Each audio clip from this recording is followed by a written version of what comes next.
Okay. It's been a while. First off, crypto vlog. Crypto. What is crypto? Crypto vlog for August 12th.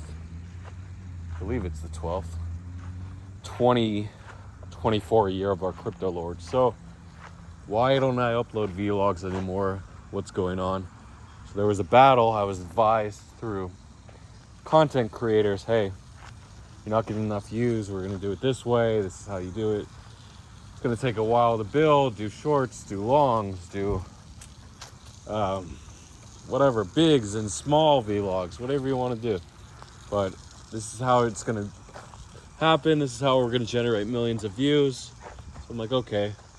Then I realized there's no way I can make more money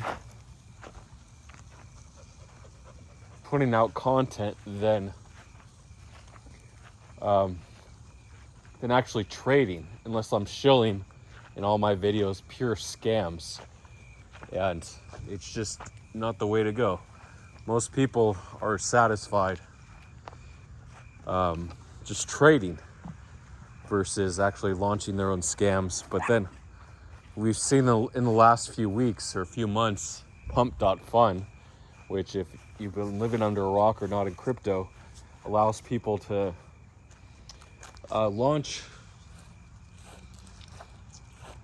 their own tokens on Solana for under $1. Actually contributed to the rise in the value of Sol. You might say, there's certain factors. The market Sol is just much cheaper than ETH, and that's why it's gone up to $180.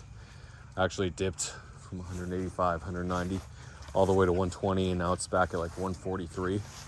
So, but volume and the amount of people using the network are going to contribute to the price of Solana.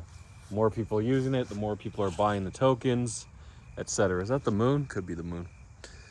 So, I don't know where those dogs are. Dogs stay close to me. It's dark. Can't see anything. So anyway, the reason I didn't put out vlogs anymore is because it doesn't matter. I mean, there was a time where I was getting 100 or 200 views and I was actually helping people, which is great. It's great to help people.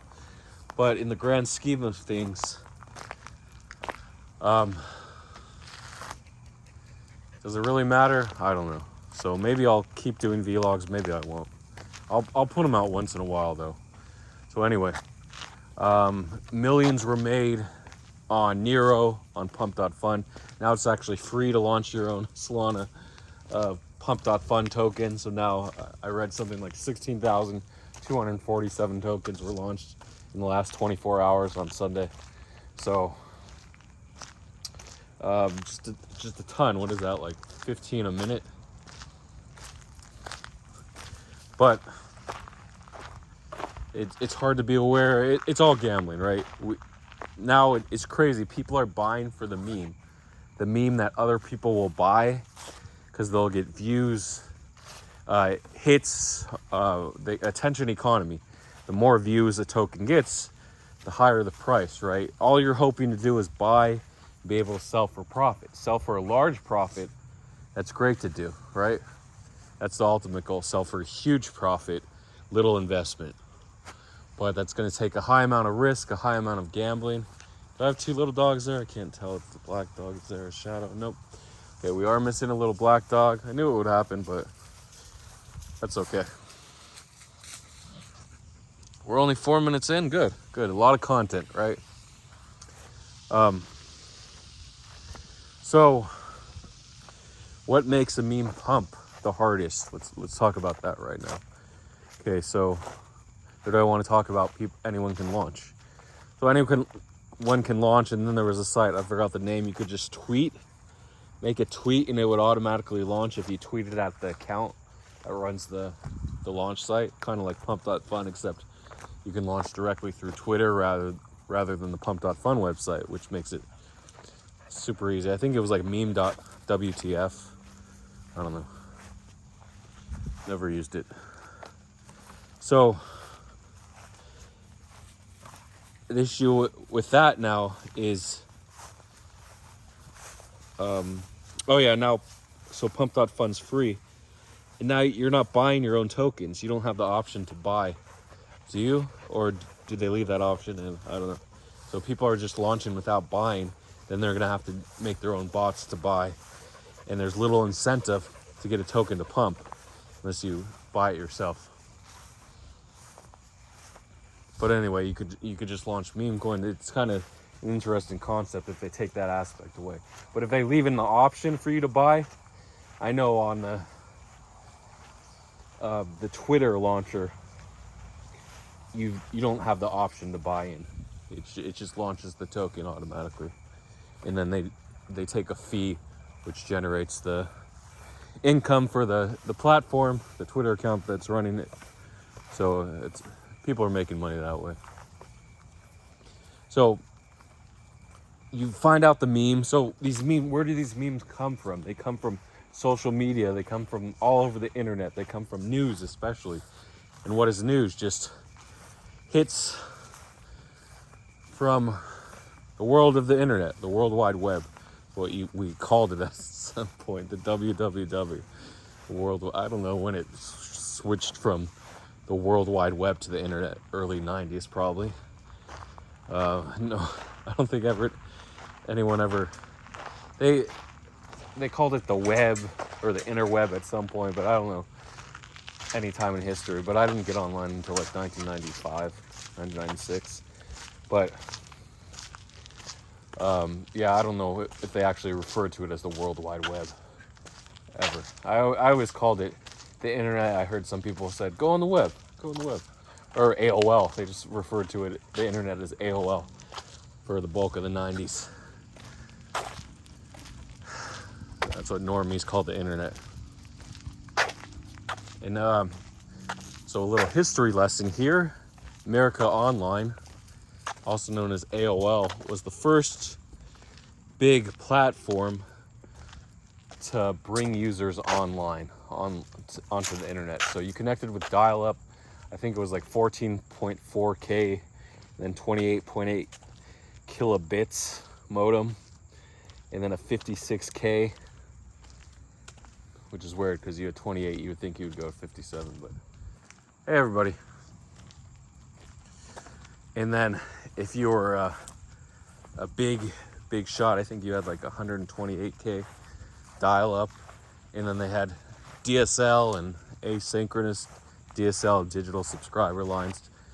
Then the latter half of the 90s starting to pick up, and then early 2000s, and then sort of what replaced DSL. I mean, they still have it, but fiber optics and cable. But I think you can have fiber DSL too. But cable internet, the rise of Time Warner Cable, which was previously a TV cable network, HBO, they branched off into lightning fast internet. So people sort of got away from the AOL platforms because all these other companies came in, Verizon, Fios, I don't know, I can't name many others.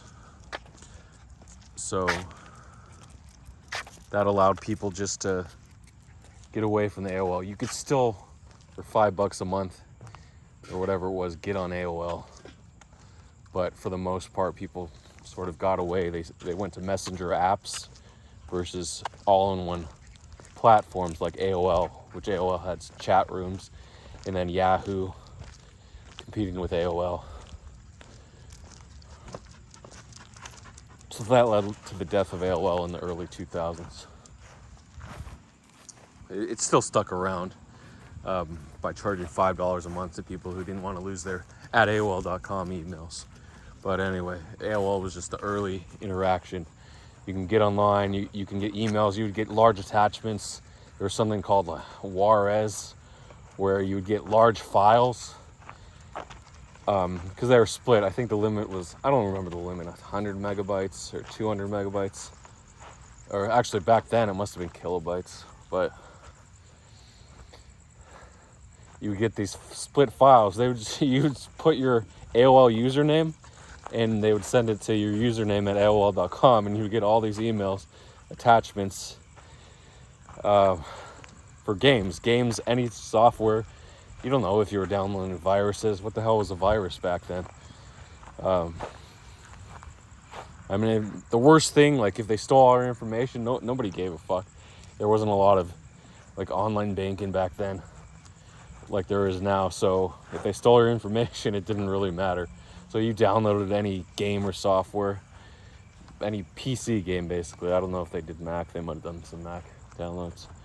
But I remember getting an Age of Empire 2. Email split into like 18 parts, 18 files that you just download, and then you combine the RAR, the WinRAR file, or the zip.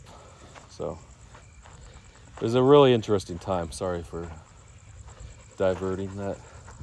And there was actually a large period where I was just on eBay selling in Amazon from I think 2013. I met my girlfriend all the way up to 2017.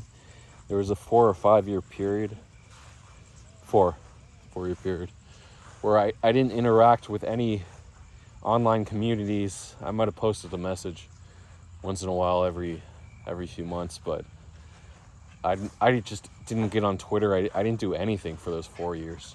Twitter came around in 2006, I think, but it wasn't really that popular until like 2010. Gained a lot of traction.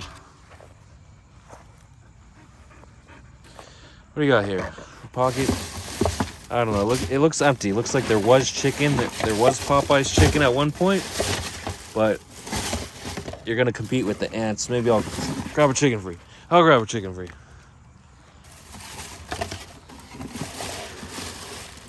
But yeah, that's it, man.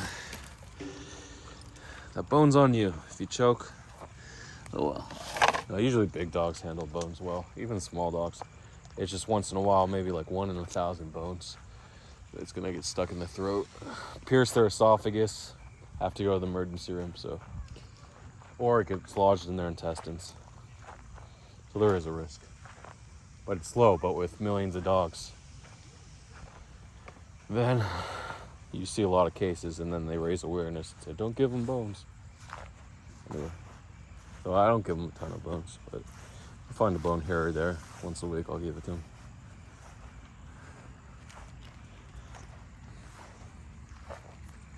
But I'm happy to report I've never had a dog go to the emergency room. My mom gave my sister's dog a chicken bone and it died a few hours later. So the doctor said it wasn't related. I think the doctor was just trying not to cause a rift in our family.